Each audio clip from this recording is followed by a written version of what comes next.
Chris, have you ever heard the expression, drunk kangaroos make for strange bedfellows? No, not a lot of people have. How about the moon smiles only on those who eat at midnight? Have you heard that one? Okay. How about the hand is quicker than the eye? You've heard, yeah, people have generally heard the hand is quicker than the eye. And people know magicians have fast hands, but I don't know if people generally realize just how fast magicians' hands can be. So I'm going to demonstrate to you just how crazy fast my hands can be. Let's start. Would you touch a card for me? I'm just going to lean on in here. Touch one, that one right there. What do we got here? Oh, King of Diamonds. Okay, King of Diamonds will be perfect. I appreciate your help with that, Chris. Thank you so much, man. Appreciate that. King of Diamonds is going to be good luck. I'm going to take the king. I'm going to fold it, okay? First thing I'm going to do is going to take the king and fold it in half like this. Okay? Like that. Now, maybe it's not an absolutely perfect fold, but it's close to a perfect fold. I'm going to fold that in half like that. Next, I'm going to take it and I'm going to fold it in quarters like this here. Takes a lot of work here, like this, like that. Okay, folding the card in quarters like this. Okay, like that. Next, I'm going to take a rubber band because I don't want this sucker coming apart.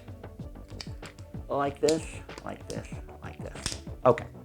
Now what I've done is I've deliberately, there we go, I've deliberately folded up this sucker. Okay. So it's face out. Okay, fold it up so it's face out here. You can maybe lower the camera here, I want people to see this. You can see I've folded up so it's now facing face out. But what I'm going to try to do, and that took me a minute or two to actually fold it up and wrap it with a rubber band and make sure it's face out on both sides, right? But I'm going to try to, in just 1 second, do all that work with just one hand.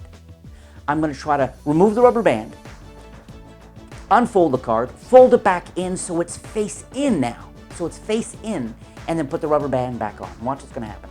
Fast hands, hand is quicker than the eye. Just a shake like this. And you'll see now, oh, wait a second. I think I've actually only got, I've only got half the card turned over one way, and I left the other half face up. So I tell you what, I don't want you to think this is some sort of, so close on in here. I don't want you to think this is some sort of illusion. I want you to see very clearly. I'm going to tear it right in half, like that. I want you to see that this side really is face out, and this piece really is face in. How many card tricks do you know that use one card? Just one card. How many? Probably not a lot. This is that one card, that rare breed that caught in the wild. People see it moving around like Smallfoot or whatever you want to call it. This is the one card trick. This is based on Roy Walton's card warp from many years ago. And this trick, in fact, I originally created, it's in one of my old books. I've been meaning to share it with you guys. Use a couple of cool principles tied together. I'm going to teach you the secret, and it's not hard to do. I'm going to teach you it on this video. On this video, I'm also going to announce the winners of last week's Revolutionary Coin Magic Volume 2. Monster coin magic product, and a lot of you left comments, so I'm going to announce the winners on this video. And finally, you're going to get a chance to win, like I do every week, a chance to win. And this week, I'm giving away my cutting edge cut and restored card trick. You're going to have the chance to enter that contest as well. It's going to happen right here. 3, 2, 1, now. Let's start with the question of the week. Your chance right now to win cutting edge. Now, cutting edge is, I won't call it revolutionary, but a bit groundbreaking. It approaches the cut and restoring of a playing card in quite a different way. Uses a straight blade, the card is signed on the face, you cut it in half, they can see their own signature cut in half, and still you get to restore it. So, very cool card trick. This is your chance to win. All you have to do is leave a comment down below and answer this question. If you could cut in half anything, now this is an imagination. I don't want you thinking you have to be able to actually do this trick, okay? I'm saying using your imagination. If you're a real magician, all-powerful, that kind of thing, a demigod, if you could cut anything in half and restore it, what would it be? That's the question of the week. Leave a comment down below and you'll be automatically entered into the contest for your chance to win one of 12 of my cutting-edge card tricks. To perform this very visual mind bender, you're going to need just a deck of cards and a rubber band. Now, I don't deliberately use a black rubber band, okay, but you're going to want a rubber band that's not super thin, but also not crazy thick like a broccoli rubber band, somewhere in the middle, okay? Small rubber band, deck of cards. Now, the effect itself is very strange, I grant you that. As I mentioned, this is based on Roy Walton's trick, Card Warp. And this whole idea of a card turning halfway inside out, you're going to find when you perform this that some people totally buy into it. They get it, and they just, like, they bought a ticket, they get on the ride, and it's a real freak fest. It gets a nice reaction. Other people will resist being able to see this trick. It's almost a test of people's imaginations, so keep that in mind. Now, I prefer to use, you're going to use any card from the pack. I prefer using a face card, okay? I just think there's a little bit more interesting. Now, you're going to do some secret preparation. It's kind of complicated. It takes about 5 minutes. It's special. It's done. That's it. That's the secret prep. And again, very similar prep was done in the original card war. What I've done is I've torn this card about, this is half, about a quarter of the way through the card. I've made a tear. Okay, that's what I've done there. Now you need to force this card. You can use any number of forces. With Criss here, I used, and of course Criss and I alone in the studio here, he was a sport about it. I classic forced this on him and didn't fool him, of course. He knew what was going on, he could tell. But if I want to classic force the card, what I do is I have the tear in the card. It's on the bottom of the pack, okay, and the tear is on my right-hand side. So closest to my fingers is where the tear is going to be. I cut the pack, I keep a break with my pinky, okay, and then I'm going to spread out the cards. And I could talk to you for half an hour about classic forcing a card, but it's really about timing. If you want to, you really have to time it. It's about when you're leaning in towards them, okay? And if somebody quickly gets their hand up, then you're going to have to push through the cards quicker. If I'd like you to reach in and grab a card or just touch a card for me, touch a card. If they're taking a beat or two to come up, then I'm going to go a little bit more slowly. But the idea is that just as their hand is moving over, you've spread through most of the cards you need to get to. And this is going to be my force card here. And so by the time they're touching it, you basically open these wide and you pretty much jam this right in front of them.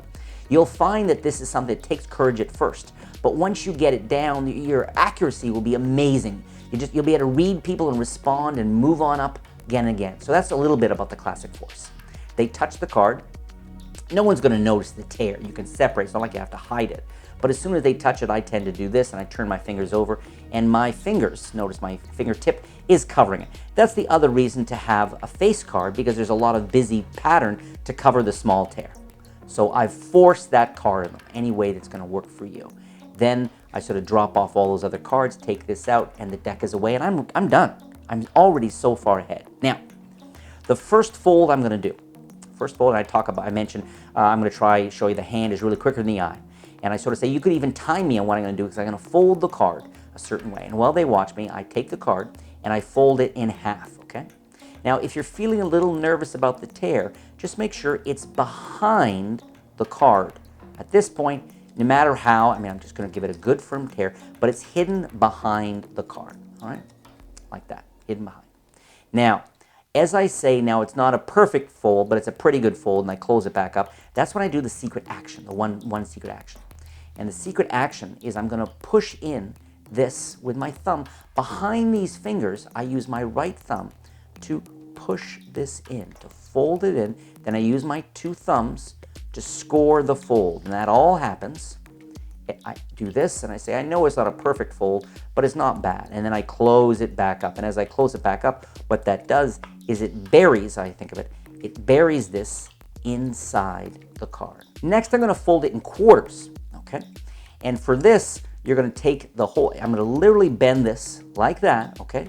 But I'm going to, again, make sure that now the torn area, I don't want that seen, so again, I make sure it's all facing them as I then fold this here, okay? Fold this down like this. Now, what you want to ultimately create, okay, this. You want to make sure, so they see nothing suspicious going on, but I've already set up my situation here on the back. Okay, and you really want this all as cleanly folded as you can, like this, nice and firm. Okay, but that all happens behind all the other folding. Then I take the rubber band and I put it around here. Now the rubber band serves two functions, and this is where I was really thrilled when I came up with this years ago, okay, back when I had much less of a life.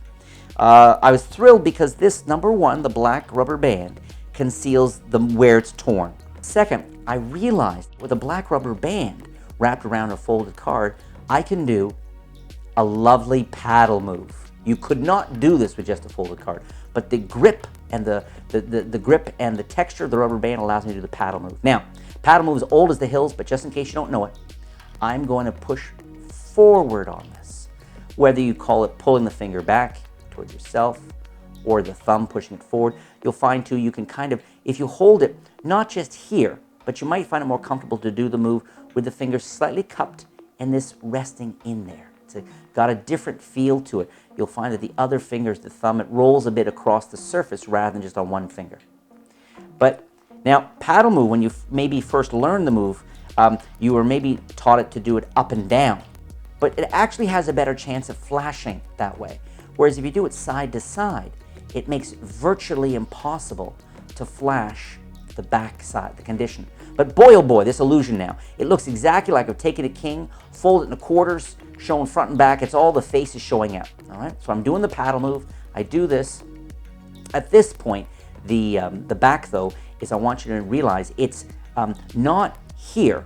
It's not the back end. It's sort of, it's the part that's extruding past my fingers, extending. That's got the back. So I do the paddle move once or twice, and now I say, look, this is the moment. It took me maybe a minute or 30 seconds to do that. I'm actually going to do the presentation, the hook, really the reason they should give a crap about the trick is you're going to give this emotional hook, the challenge, that I'm going to, with one hand, and instead of two hands, I'm now going to use one hand. I'm going to remove the rubber band, unfold the card, fold it back down with the face. Now it's going to be faces on the inside, put the rubber band back on. Oh, it's crazy. Makes no sense. But then they see you do this, shake. And just like that, they can see something impossible because you just showed front and back here, and then they see this. Something impossible has happened. And you go, oh, sorry, I flubbed. I was only able to do it halfway. And you can even show what's great about the paddle move here is you go from showing only faces face out, okay? Then, boom, parts visibly, and then you can do the paddle move again to show them clearly on both sides. So it's really a nice collection of deceptions here. To finish, to finish what I do is you don't want to flash this back, is you've got to kind of work the rubber band as I'm pulling it to one side. I don't want them to see this. I don't want them to see the tear, okay? So you have to kind of move the rubber band and extend your fingers so that as the rubber band leaves that spot, the fingers kind of come on in, conceal that from view, okay? You're like there. Then you come up and you're going to tear in the exact same spot. And the great thing about that, what I call this diffusing the gimmick. Because if they had examined it a minute ago or 10 seconds ago, they would have found the suspicious tear. But now you've destroyed the evidence. The evidence has been destroyed, right? So here, and now I can show them very clearly, and I unfold this, and saying, look, this is facing one way. Again, you don't want to flash this back here. You want to keep the back. Then you take the rubber band off. And this last part's a little bit of a ruse handling. Say, and you just kind of smoothly do it. You don't comment on it too much. And this is all, you can see all the back is facing out, which they do. Now, last comment. I hold these, and I typically don't hold them like this. Because notice they're actually the reverse pattern of the tear, then it actually turned over. I sort of do this.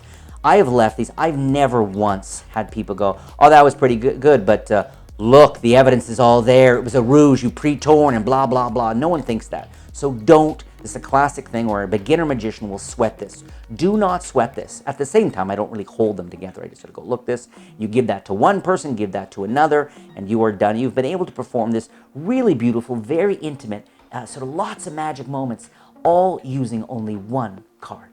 Are you ready? Are you sitting down? Because I'm hoping this week it's you that won something. In this case, we're talking about Volume 2 of my revolutionary coin magic project, okay? It's a mammoth project, got a bazillion things on there. There's sleights, there's full routines, there's weird things you can do with gimmicks. There's a whole bunch of stuff with ungimmick coins as well, all on Revolutionary Coin Magic Volume 2. Here are the 12 winners.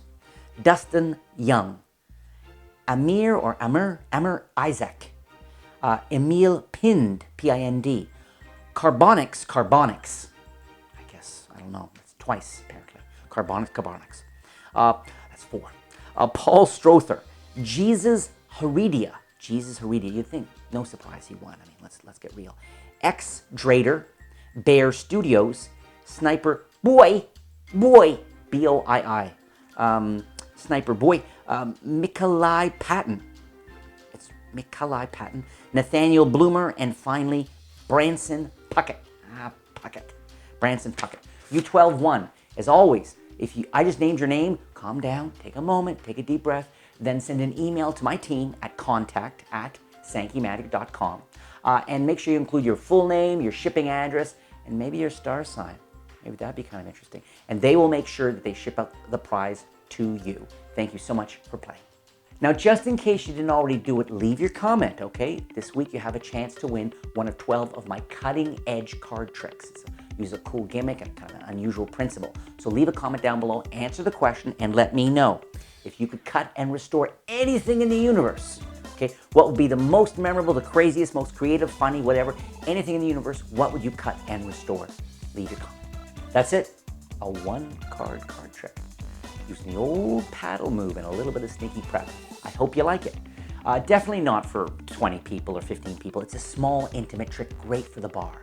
So I hope you use it, I hope you like it, and if you do like the video, please subscribe to this channel. Criss and I taped a whole bunch of new fun stuff coming up very soon, so you don't want to miss the next video. Subscribe to the channel. And also, as I sometimes mention here on YouTube, if you're ready, if your love of magic is growing like a bonfire and you want to really jump in with both feet, check out InsideDeception.com. It's the world's #1 training site for people who take their magic very seriously. There's 3 levels, there's a whole community there. You can even ask professional mentors questions and they'll get back to you. There's a whole bunch of bells and whistles on this training site, InsideDeception.com.